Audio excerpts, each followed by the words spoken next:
Thank you, Francesco. Congratulations, and thanks to the American Constitution Society and the class of 2021. What a year to jump into this new world. It's really an honor to share this day with you because this has to be the most resilient law school class in recent history.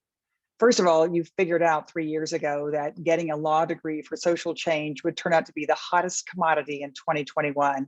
Talk about right place, right time.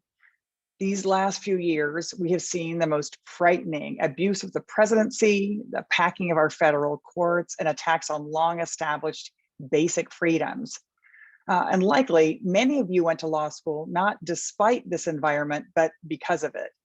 In fact, you may know there was an explosion of law students and LSAT takers right after the 2016 election, the very phenomenon now called the Trump bump.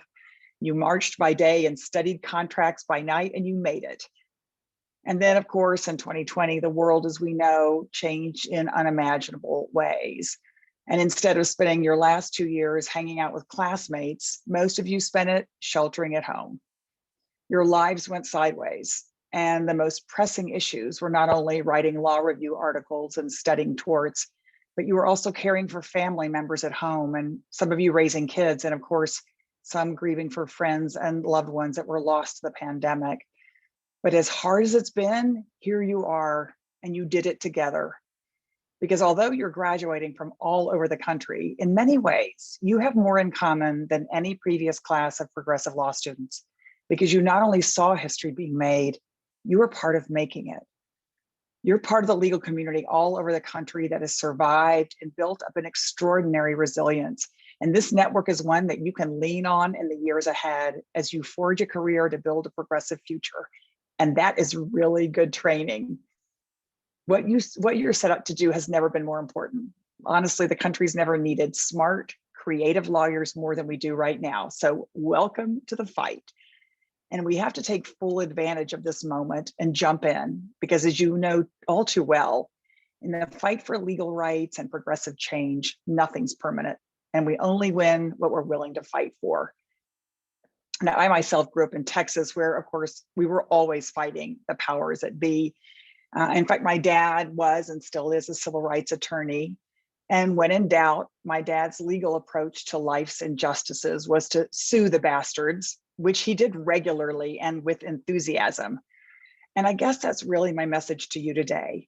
A career in social justice can lead to a long and happy life. You made a great decision to go to law school. You persevered through it all, and your contributions are going to change the world for the better. Because today, there are no more small problems, only big ones. And when it comes to legal rights and representation, the American Constitution Society is on the front lines of them all, providing opportunities for you to make a difference and connecting you with amazing troublemaking lawyers and advocates who've been at this for a lifetime. Well, at this point, I figure you have gotten so much advice. And so I'm going to keep this to 3 more nuggets that you can just add to the list. So number 1 is think like an organizer.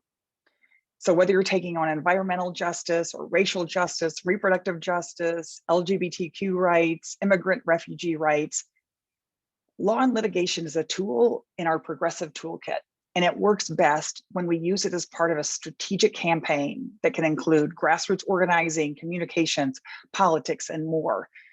As my friend Ai-jen Poo says, who organizes domestic workers, organizing is about addition, not subtraction, because just being right is just not enough. We're on a mission to bring more people along and build our movements. And that means grassroots organizing, lifting up voices of folks most impacted by the issues we're fighting for, and it means political participation.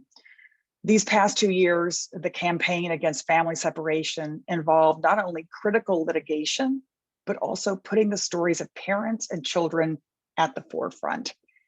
And if you look at the heroic work of Brian Stevenson and the Equal Justice Initiative, which has fought to exonerate death row prisoners, it's combined first-rate lawyering with the personal experiences of wrongly incarcerated people, along with great and important policy proposals that demand a systemic change to our criminal justice system.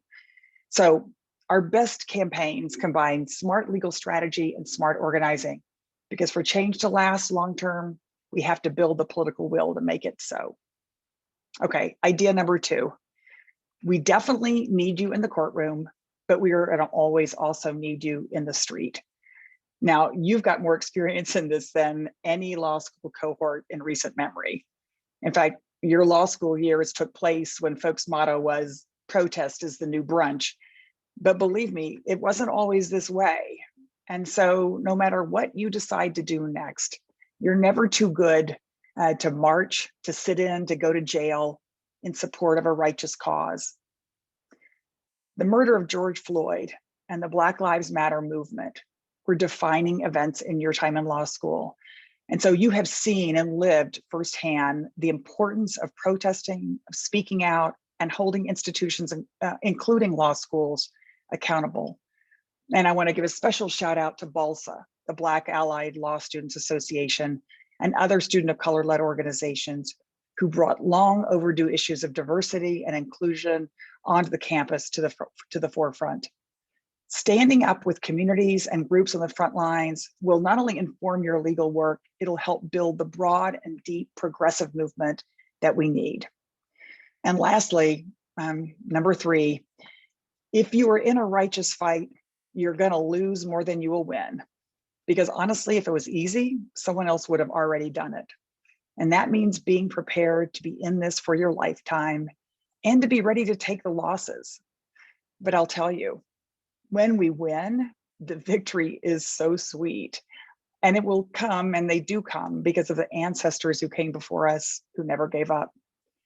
As the late, great John Lewis said, if you believe in something, you've got to go for it.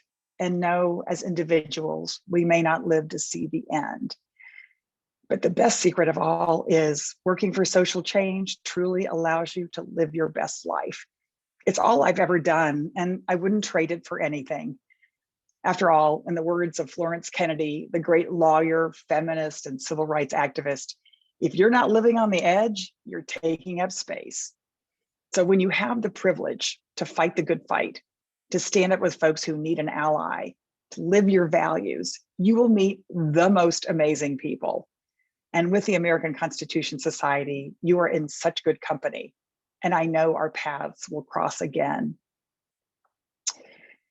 I read recently that the late, great Justice Ruth Bader Ginsburg was asked in an interview what she would most like to be remembered for. And she said, as someone who used whatever talent she had to do her work to the very best of her ability and to help repair tears in her society, to do something, as her colleague David Souter would say, outside myself. You are passionate, talented, and this world needs you. So congratulations, class of 2021. We've got work to do, so let's get to it.